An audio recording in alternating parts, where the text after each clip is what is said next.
Prestem atenção em uma história de como funciona o nosso organismo para que possamos entender qual que é o comportamento do coronavírus dentro das nossas células.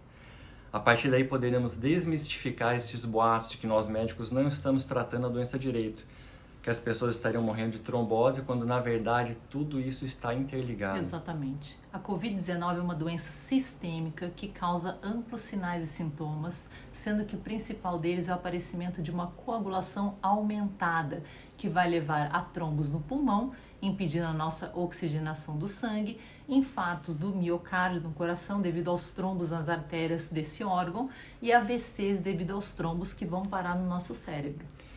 Nós ainda não temos nenhum trabalho científico que comprove tudo isso agora, que coloque isso tudo junto em um mesmo estudo. O que temos são vários trabalhos e pistas deixados há décadas, e tudo o que fizemos foi, junto a outros médicos, colocar as pecinhas juntas. Por isso a importância dos estudantes de medicina, médicos, bioquímicos, de escutarem com atenção e ajudar na divulgação e em aprofundar esses estudos, pois a linguagem precisa ser simples para atingirmos a todos e para que possamos entender o porquê tratar da maneira como temos indicado nas últimas semanas. Para quem tem dúvidas, basta assistir aos outros vídeos no canal do YouTube ou nas nossas páginas do Facebook e do Instagram. Tá tudo lá, gente. O nosso corpo precisa de energia para sobreviver. E como que a gente obtém essa energia? Através do que a gente come. Dentro das nossas células existem estruturas chamadas mitocôndrias. Na mitocôndria é que se produz essa energia, e para que isso aconteça sempre são gerados radicais livres, uma espécie de lixo do que sobra dessas reações químicas. Eu vou pedir para que os profissionais da saúde retornem lá para o Leninger, Fundamentos da Bioquímica, tá? Vamos lembrar que sempre começamos esse processo com oxigênio e vamos terminar com a forma reduzida, que é a água. Para que isso aconteça, a gente precisa de uma série de elementos fundamentais: o zinco, o cobre, o manganês e o ferro. O corpo, fundamentalmente, ele tem duas vias para se livrar desses radicais livres, que têm nomes diferentes. Nós temos o superóxido, o peróxido de hidrogênio e o radical hidroxila. Bom, a primeira via envolve algumas enzimas que nas pessoas portadoras de diabetes, de hipertensão, de doença coronariana e de obesidade já estão semi-comprometidas, se não completamente comprometidas. Vamos lembrar o nome dessas enzimas? Catalase, glutationa peroxidase, superóxido desmutase. Meus amigos leigos, calma. Essas são informações para que nossos colegas médicos possam entender o porquê de tudo isso e por que a gente defende um tratamento envolvendo o uso amplo de corticoides e de anticoagulantes. Bom, a segunda via, ela envolve a transformação da angiotensina 2 em angiotensina 1.7. Voltamos a pedir para os profissionais de saúde estudarem e pegar seus livros base. Indicamos também o Goodman e Gilman e vamos deixar no post abaixo deste algumas outras referências para que tudo isso possa fazer sentido. Essa segunda via ela envolve a presença dos receptores ACE2, justamente aqueles que o coronavírus ataca para entrar nas nossas células. Agora, quando a gente já tem uma primeira via já deficiente e a segunda via acometida pelo Covid, há um acúmulo desse lixo, dos radicais livres. E o acúmulo leva à inflamação, acúmulo de lixo no nosso corpo. Bom, agora nós vamos pedir para vocês pensarem em uma artéria, ou seja, naqueles vasos que levam sangue aos nossos órgãos. As artérias elas são como se fossem canudos e suas paredes de dentro se chamam endotélio. Quando essas artérias acumulam muito desses radicais livres em suas paredes, há um dano endotelial extra. Imaginem que a maior parte das pessoas portadoras das doenças que já enumeramos, como a hipertensão, as doenças coronarianas, diabetes, a obesidade, além dos pacientes mais idosos, já têm provavelmente as paredes de suas artérias repletas de placas de ateroma. Mas o que são essas placas de ateroma? Bom, placas de ateroma são aquelas placas formadas por colesterol, cálcio, glóbulos vermelhos que vão evoluindo e fechando parcialmente a passagem dessa rua que é a artéria, endurecendo a artéria. Vamos imaginar como uma rua que acaba ficando estreita porque está um caminhão parado de um lado fazendo uma mudança e do outro lado é colocado uma caçamba. Então sobra pouco espaço para que os carros, nesse caso que é o sangue, passe por essa artéria. Sim, quando o Covid-19 acaba infectando as pessoas, ele vai atacar aquela segunda via, com maior formação ainda desses radicais livres, inflamando mais ainda esse endotélio.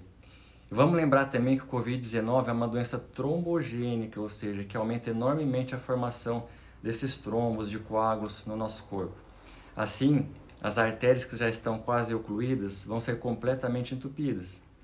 E aí é onde vamos ter os infartos, os AVCs, os microtrombos que impedem a oxigenação do nosso sangue. Fato este que podemos ver nas autópsias daqueles que estão morrendo pelo Covid-19. Então, gente, a trombose sim, mas causada pelo vírus e que acaba piorando e matando mais aqueles que já têm as artérias comprometidas, mas também causando trombos em pacientes sem doenças prévias, mesmo os jovens. E como é que nós podemos provar que a trombose ela está aumentada nos pacientes que desenvolvem a Covid-19?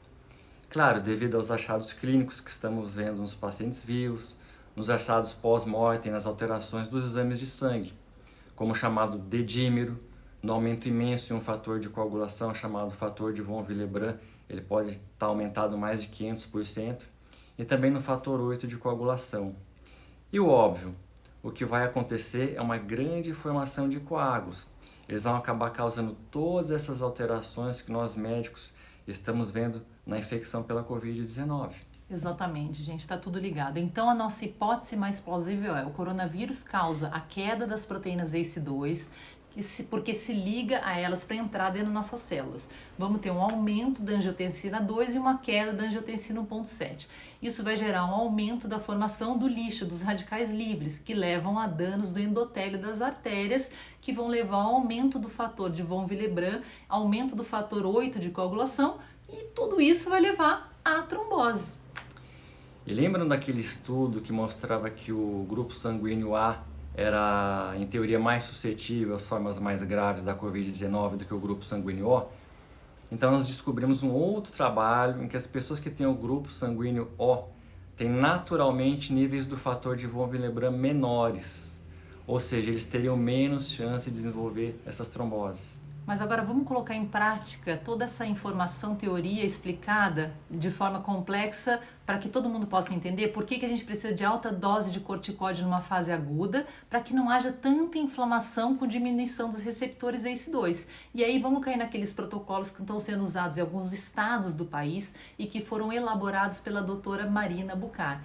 E quanto ao uso de anticoagulantes precocemente, ainda numa fase bem aguda da doença, lá no comecinho.